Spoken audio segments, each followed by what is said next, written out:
On poursuit avec les vacances gourmandes parce qu'il n'y a pas que la plage. Certains choisissent leur destination en fonction d'un terroir à découvrir. Ainsi, la vigne en été se trouve souvent très visitée. Surprise, parfois, la balade commence sous terre, à vélo, dans les galeries d'une cave où vieillit le vin.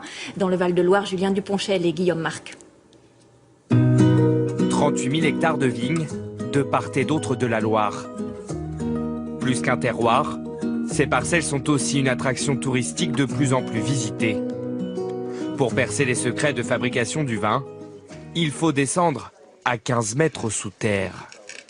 Ici se cache la cave d'une grande maison de vin pétillant.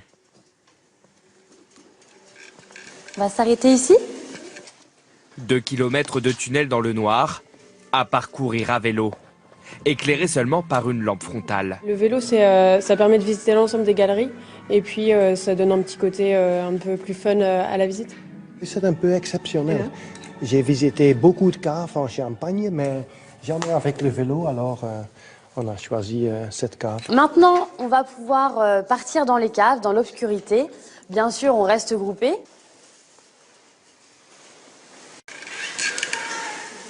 On tourne ici, sur la gauche. 1 heure de balade dans cette immense cavité souterraine creusée il y a 6 siècles.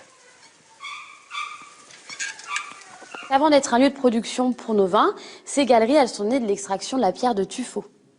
Donc la pierre de tuffeau, une pierre très blanche, très tendre, donc très facile à travailler, qui a permis de construire beaucoup de monuments dans tout le Val-de-Loire. Une cave à température constante en été comme en hiver, 12 degrés.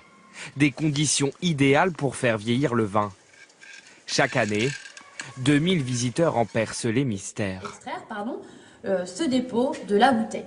Voilà. Pendant 3 semaines, on remuait chaque jour les bouteilles d'un quart de tour vers la droite. On donnait aussi un petit choc et un petit peu plus chaque jour, on inclinait notre bouteille. Pour mieux en apprécier les saveurs, il faut aussi arpenter les vignes à la surface. Les touristes assistent ici à un cours d'œnologie. Les pétales tombent assez vite et on voit les grains qui commencent à pousser. Et ils se développent assez vite. Vous arrivez dans une période où les arômes vont être complètement différents. Nature du sol, teneur en sucre, exposition au soleil. La propriétaire de ce domaine de 15 hectares partage tous ses secrets aux visiteurs. Une certaine hygrométrie. Quand on déguste un vin, on a le produit fini.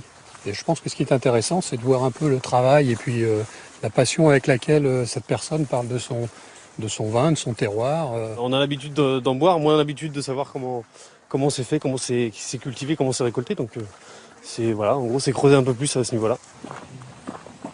De la théorie à la pratique. Je vais vous faire goûter en premier le vin qui est récolté 100 jours après la flotte.